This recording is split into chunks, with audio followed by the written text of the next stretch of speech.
আরামবাগে বিজেপির mega show বিপ্লবদের উপস্থিতিতে মনোনয়ন দাখিল 4 প্রার্থীর 2024 বিধানসভা নির্বাচনের প্রাক্কালে সরগরম আরামবাগ মহকুমা। বৃহস্পতিবার সকালে আরামবাগের রাজপথ কার্যত গেরুয়া আবিরে ঢাকা পড়ল। কয়েক হাজার কর্মী সমর্থক এবং বাদ্যযন্ত্র সহকারে এক বিশাল মিছিলের মাধ্যমে নিজেদের শক্তি প্রদর্শন করল ভারতীয় জনতা পার্টি বিজেপি।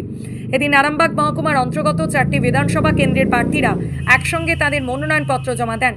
এদিন সকাল থেকে আরামবাগের সুধানীল সিনেমা হলের সামনে জড়ো হতে থাকেন হাজার হাজার বিজেপি কর্মী সমর্থক।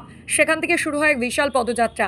ঢাকঢোল ও বাদ্যযন্ত্রে তালে তাল মিলিয়ে মিছিলটি আরামবাগ শহর পরিক্রমা করে আরামবাগ বাসস্ট্যান্ডে এসে পৌঁছায়। সেখানে আয়োজিত হয় এক বিশাল জনসভায় কর্মী সমর্থকদের ভিড় ছিল চোখে পড়ার মতো। উপস্থিত ছিলেন বিপ্লব কুমার দেব। এদিনের কর্মসূচির মূল আকর্ষণ ছিলেন ত্রিপুরার প্রাক্তন মুখ্যমন্ত্রী বর্ষেন বিজেপি নেতা বিপ্লব কুমার দেব। তিনি দলীয় প্রার্থীদের সমর্থনে বক্তব্য রাখেন এবং রাজ্য সরকারের কড়া সমালোচনা করেন। তার উপস্থিতিতে কর্মীদের মধ্যে ব্যাপক উদ্দীপনা লক্ষ্য করা যায়। উপস্থিত ছিলেন আরামবাগ সাংগঠনিক জেলার অন্যান্য জেলা ও রাজ্য স্তরের নেতৃবৃন্দ। মনোনয়ন জমা দিলেন যারা। জনসভা শেষে 4 প্রার্থী তাদের বাছাই করা কিছু সমর্থকদের নিয়ে আরামবাগ মহকুমা শাসকের এসডিও দপ্তরে গিয়ে আনুষ্ঠানিকভাবে মনোনয়নপত্র দাখিল করেন। প্রার্থীরা হলেন সুশান্ত ঘোষ, খানাকুল বিধানসভা কেন্দ্র, বিমান ঘোষ, পুরসরা বিধানসভা কেন্দ্র, হেমন্ত বাগ, আরামবাগ বিধানসভা কেন্দ্র, প্রশান্ত দিগার, গোঘাট বিধানসভা কেন্দ্র। 2021 সাফল্য ধরে রাখার লড়াই। উল্লেখ্য 2021 সালের বিধানসভা নির্বাচনে আরামবাগ সাংগঠনিক জেলার 4টি আসনই পদ্মশিবী জয়লাভ করেছিল। রাজনৈতিক মহলের মতে গতবারের সেই আধিপত্য বজায় রাখাই এখন বিজেপির কাছে সবথেকে বড় চ্যালেঞ্জ। প্রার্থীরা সংবাদ মাধ্যমকে জানান তারা গত 5 বছরের উন্নয়নের নিরিখে এবং বর্তমান রাজ্য রাজনীতি প্রেক্ষাপটে মানুষের দুয়ারে যাচ্ছেন এবং এবারেও জয়ের বিষয়ে 100% আশাবাদী। মনোনয়ন জমা দেওয়ার পর থেকে আরামবাগের এই 4 কেন্দ্রে নির্বাচনী প্রচারের পারদ আরও কয়েক ডিগ্রি চলল বলে মনে করছেন স্থানীয় রাজনৈতিক বিশেষজ্ঞরা। কি বলবো, ইম্পর্টেন্ট গুরুত্বপূর্ণ জায়গা, সেখানে গাড়ি দিয়ে ট্রাফিক দিয়ে যানজট করে দেওয়া, যেটা পরিকল্পনা করে চক্রান্ত করে বিজেপিকে আটকানো যাবে না, রোকা যাবে না, এটা বাস্তব। শেষ একটা নোংরা খেলা যেটা তৃণমূল কংগ্রেস করলো, আর বেশি দেরি নেই, সময় ঘনিয়ে এসছে।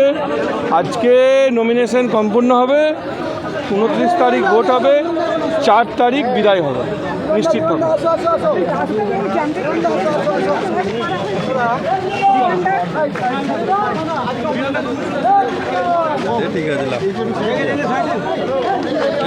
নমিনেশন জমা দিতে ঢুকছেন, দেখতে পাচ্ছেন 4 প্রার্থী, তাদের সাথে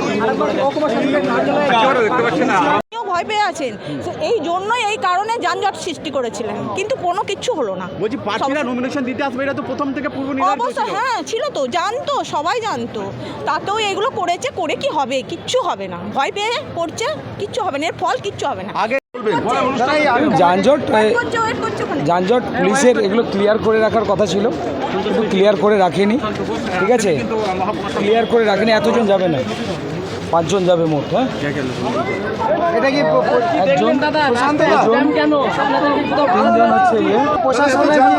প্রশাসনের তো কিছুই ভূমিকা নেই, প্রশাসনের তো ভূমিকা ওইরকমই। অবশ্যই দীর্ঘ প্রতীক্ষার পর আজকে নমিনেশন, দ্বিতীয়বার নমিনেশন, আপনার উপলব্ধি কি বলবেন?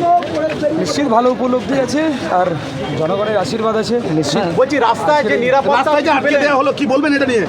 এটা তো ফালতু জাম হচ্ছে। পুলিশের আরো সক্রিয়তা থাকা, বলছি জামটা কি স্বাভাবিক জাম মনে করছেন নাকি পুলিশি ব্যর্থতা? পুলিশের আরো সক্রিয়তা থাকা প্রয়োজন। নির্বাচন কমিশন